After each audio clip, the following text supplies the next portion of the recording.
Hi, my name is Danielle Neely. Many people know me as Dan O'Neely, your host of Edge Podcast, where we talk with leaders shaping some of the world's hardest working industries, such as manufacturing, distribution, construction, and more.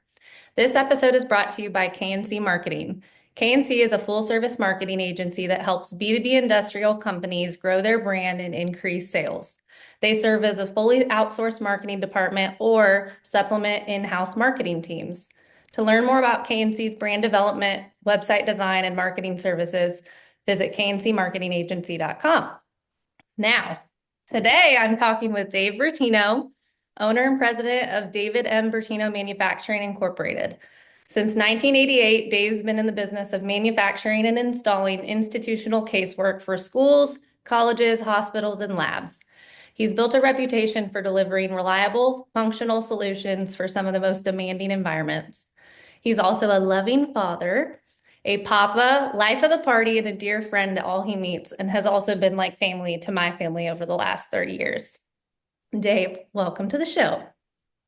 I think you're going to make me cry. Oh. Anyway, a pleasure to be here and to do this for you, Daniel. Let's get started and see if I can do what I need to do over here. Yeah. So first, we'll keep it easy. Tell me a little bit more about yourself and what you guys do at Bertino Manufacturing. Well, we do institutional cabinets and furniture for K-12 all the way on up into colleges and then also hospitals as well.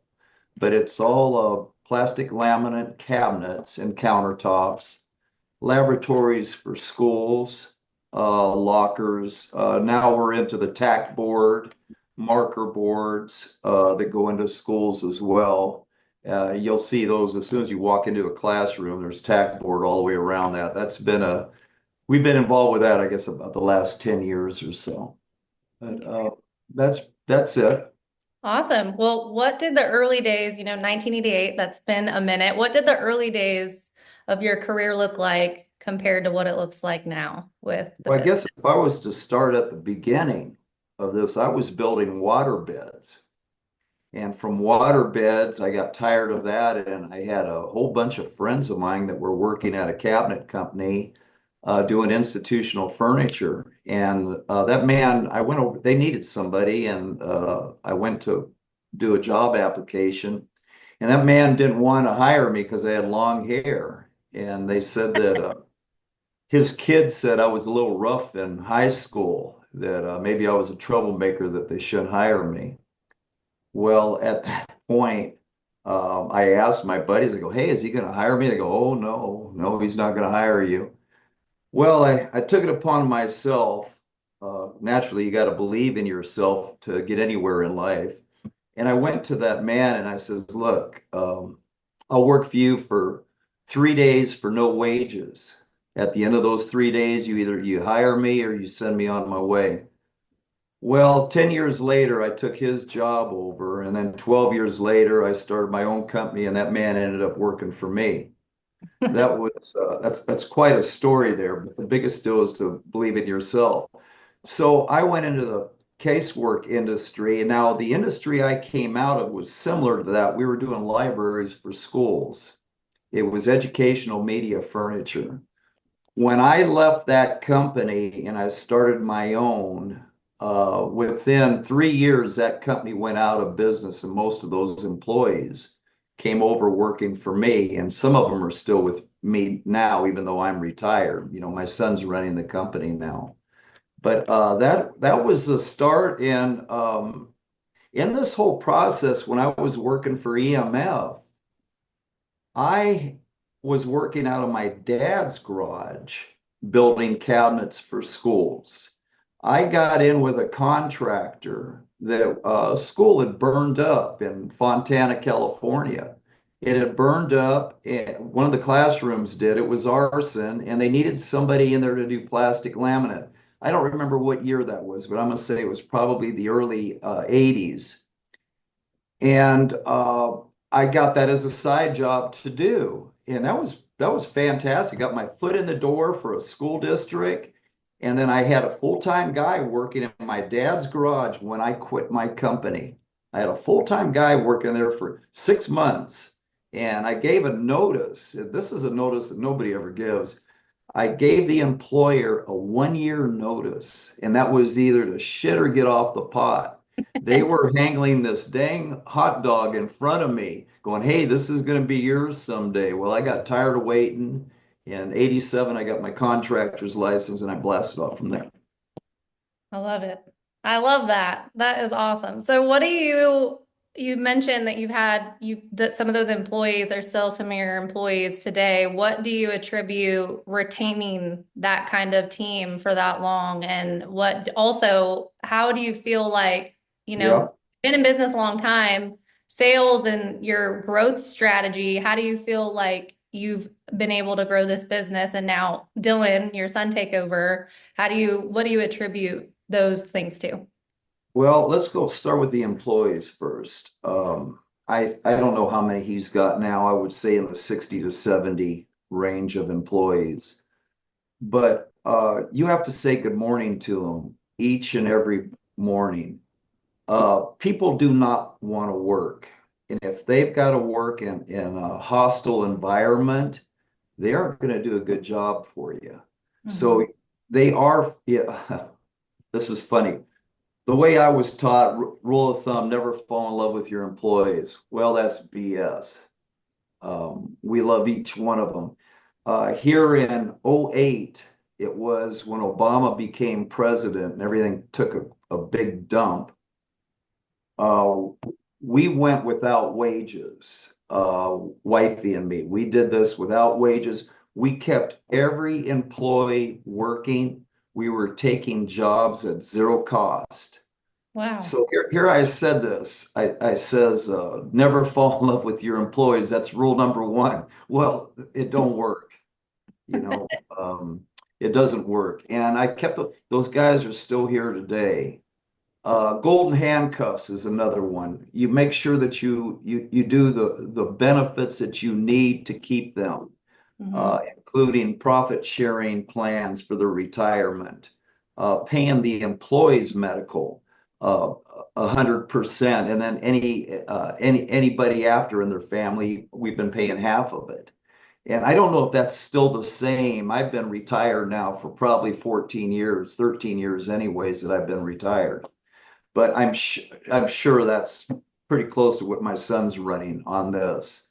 Now, how do we get, did you ask, how do we keep going with this? Yeah. First off, Reputation. that is amazing. That like we have a couple clients that offer like paid healthcare, and it's something that's so scary and intimidating for people if something were to happen to your family. So that is an immense amount of value. And so that just speaks volumes for the heart of your organization and the heart of you guys. So I didn't know that. That is absolutely Well, amazing. let me brag another bit more here. But if there's an employee gets sick and whatnot, he may be gone for maybe 2 weeks, 3 weeks, something happening like that. We don't need a law to tell us to pay. We pay that employee, and so far nobody's taken advantage of it. You Yeah. know, we've put people through classes for alcoholism where they're gone maybe as much as 2 months.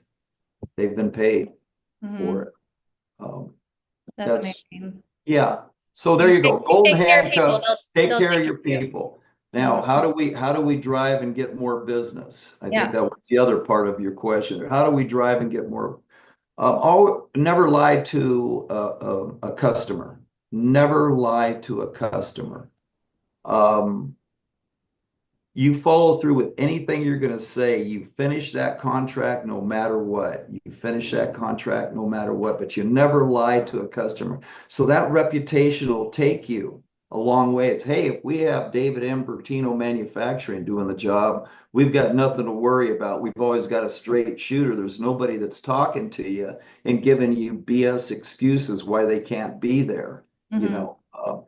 And my son's doing the same thing. And You know, I think you in our one of our conversations that we had, you go the transfer of how Dylan, my son, has taken over the company is really funny because in '07, when the market was super high and everybody was doing great in '07, I had an opportunity to sell the company and I didn't need to work anymore.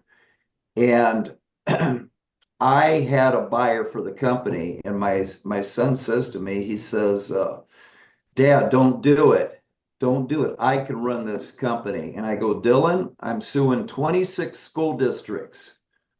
I'm in the process of suing 26 school districts for non-payment and whatnot. You got to have an education to come on in here. He says, Dad, you did it without an education. I could do it as well. I Mm. says, Dylan, I started with maybe 10 cabinets a day, not 200 boxes a day, you Mm. know. And I listened to him, and then with wifey wearing on me too, I threw the reins at him. And when I say throw the reins, I literally threw them at him. I moved him upstairs in the office. I put him in with the seasoned people up top. I never introduced him to a contractor or a facility guys or a project manager from any of these schools that we were doing. And he would never tell anybody his last name. He would go in there to measure a job, and they just thought he was some flunky kid. And a year or so down the road, oh my God, you're Dave's kid. He goes, yeah, why? He says, man, I would have treated you different. He goes, what for? He's got more respect out there than I think I've ever had. He was part of that Las Vegas shooting, okay? Was it Route 91 or 92 there, that Las Yeah, Vegas shooting? 91. 91. Matter of fact, there was 27 of our closest friends that were out there, and four of them got hit with bullets. And one of them was my daughter. She got a ricochet. One of them was my son. He still has a bullet in his back. And then we had Destiny. She got shot in the foot. And then Riley got grazed along the side. That was a tough night that night. But the next few days afterwards, I'm getting calls from these contractors because they still have my cell number. They go, Dave, how's your son doing? And Oh. I go, well, he's fine. He's going to be back to work in a couple of days here. Oh, good, man. We thought we were going to have to start dealing with you again. You know? Anyway, it was quite hilarious, and it made me feel like, hey, you know what? I got a good boy there. What Yeah. else? What else you That's got? so that I didn't know, I didn't realize that you had said that to him. It wasn't like part of your guys' plan to have him take over. That I just had a conversation with another legacy business owner who his dad passed it to him. And so Right? similar story, his dad was like, he was like hard on him and he didn't want him to come in at first. And he kind of just, nope, you're sick. I need to come and help. And now he's running the Sure. business and doing amazing too. So it's funny how like the legacy can continue and it's not always just this hand down that's so beautiful and unique. So that's awesome. What do you feel like, we've touched on now that Dylan's running things. What do you feel like some of the like the values and traditions that you instilled in your team, like what has he done to carry those on? And then what has he done differently that you feel like you admire as becoming the leader of the organization now? Well, what he's done differently is he's got more money for change orders than I ever thought about.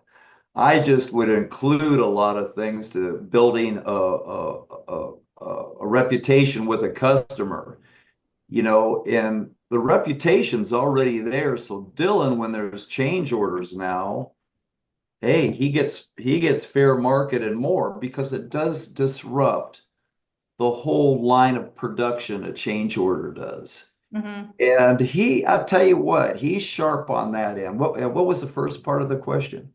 Like the values and like Oh, the some. values is it. Well, here it is. Do what you say you're going to do. Do it in your timely manner. Do it. Don't hold up. You don't want to be the one to hold up a job, right? You Mhm. don't want to be that guy. And sometimes it's rough. Well, he has never said, screw it. The thing that I do admire about the kid and something I wasn't able to do, I lost sleep at night. I talked to his wife, Minty. I go, Minty, does he toss and turn at night? And she goes, hell no, he sleeps like a rock. So that means that he's able to release the work when he goes out these doors, he's able to release the work. I had a problem with that. Mhm. And today I still don't sleep well. Anyways, go ahead. What do you feel like? So, you guys have gone from X, I don't know what your like first year in business was to what it is now. Is that all just been referral then? Is it all just like Yeah, repeat yeah. business and referral? It's well, listen, in public works here in California, in public works, your low number gets the job. So you could be a nobody and come on in and bid a job, and it's up to the contractor. And the contractor is going to say, "Who is this nobody? He's really cheap. Am I going to take a chance on him, or am I going to take the next guy up?" Mhm. And that's how I got involved. I was the cheap guy. I was the cheap guy. I was just jumping up and down when I got my first public works job.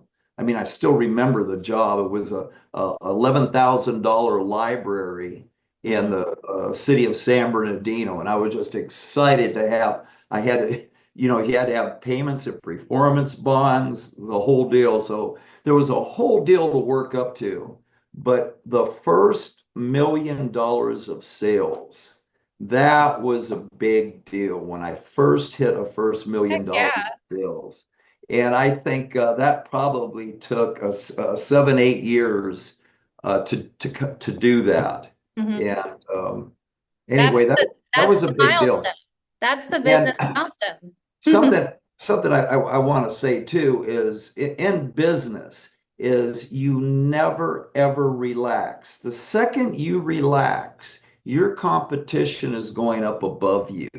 So you should, oh man, I got it made. I'm gonna relax. Hey, I think I'm gonna buy a boat. I'm gonna buy a motorhome. No way, man. Rat pack that money, save that money for a rainy day, whatnot. And of course, in my state here, I got involved with real estate afterwards when I had some extra dough. Mhm. Um, anyway, go ahead. Well, okay, I have one last question. If you were to say, like, what kind of legacy do you hope that the business and that you guys leave? And so kind of a two-part question. First, that one, but then secondly, somebody that is a new person getting out, trying to figure out what they want to do with their life, start a career, what piece of advice would you tell them? Those two things. What legacy do you hope to leave? Well, the legacy, I think I've already set the legacy. Mm-hmm. And I think it's funny because Dylan's boys, they're both heavy into baseball. And he says they're either going to become pro baseball players or they're going to build cabinets. So I think that the legacy is already going on for Yeah. David and Bertino Manufacturing. And usually they don't go more than 3 generations. I would imagine the if that went down to the kids, it would probably be sold at some time in that. Um, now, and I forgot the second part of the question. Second part The was computers are running a little slower the older I get.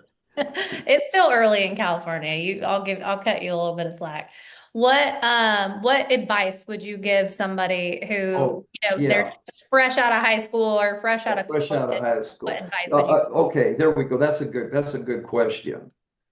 Fresh out of high school, find something that you think you're going to want to do. Listen, there's only 5% of us, okay? We're only 5% business owners, all right? And find something that you think you want to do for the rest of your life. And if it takes several jobs to do until you find that, once you find it, learn it. Don't chase the money.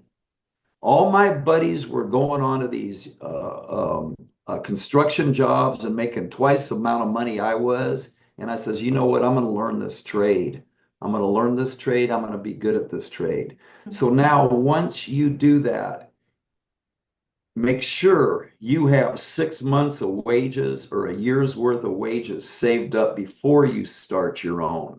Start a relationship with a bank. A bank is not going to loan you money for 3 years. Do not bounce around from bank to bank. Get yourself a business bank established. Make sure they know you and whatnot, and they aren't going to loan you money for 3 years anyway. And once that happens, get it all going where you have a line that you can borrow off of.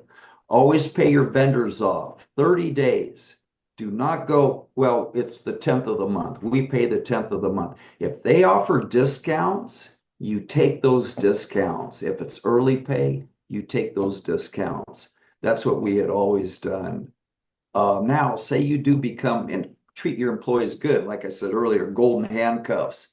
Now, say you do become an overachiever in life. You're going to have a big target on you. They're going to tax the hell out of you. And the only thing you have is to counteract that is a vote. You got to make sure who you vote for. If you vote for these spending politicians here that want to keep raising your taxes with zero accountability, vote those people out. We have a rough time here in California. We have a rough time. But being an overachiever seems to be a sinner by a lot of politicians.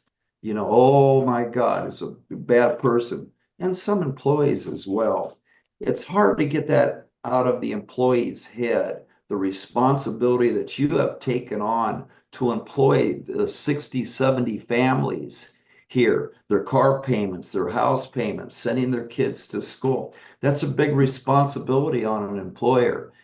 Some employees don't recognize that, and you have everything to lose. All they got to do is go get another job somewhere, but the employer has everything to lose.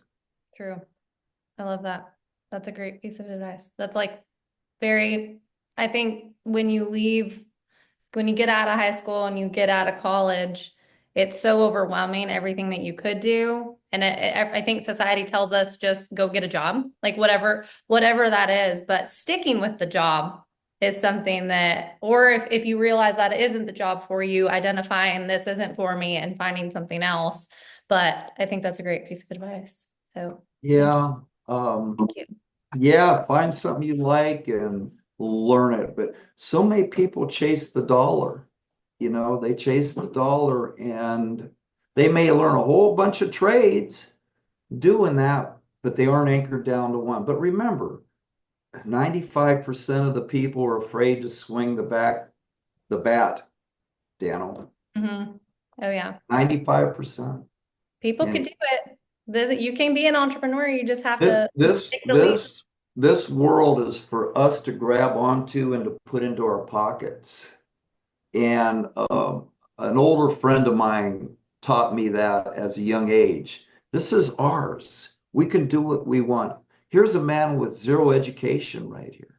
I barely made it out of high school. They were lucky to get me out of high school, you know. Yeah. Anyway, Had to scoot you out. actually, I got out 6 months early. There you go. See, Yeah. overachiever. It's the perspective you have on it. That's a Let me over. throw another thing. You got to be manipulative as well. Back in high school, I was working 40 hours a week swing shift at K&N Engineering.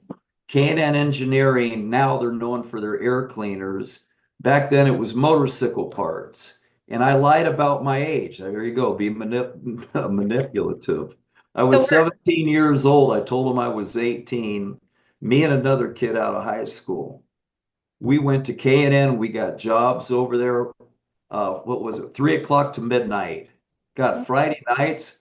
Friday nights we'd get off at midnight. We'd go to the parties. We were the only sober ones there. I believe that. But hey, you may have cheated the system a little bit, but you were trying to work, so I can respect that. That's Right. good. Awesome. Well, I'm gonna wrap it up here. This has been awesome. So to wrap it up, we've been talking with Dave Bertino, owner and president of Bertino Manufacturing Incorporated in Colton, California. Dave, thanks so much for your time today. Dano, I'm so dang proud of you. You've done such a good job here raising your family and everything else. Love you. Oh, thank you so much. I love you too. All right.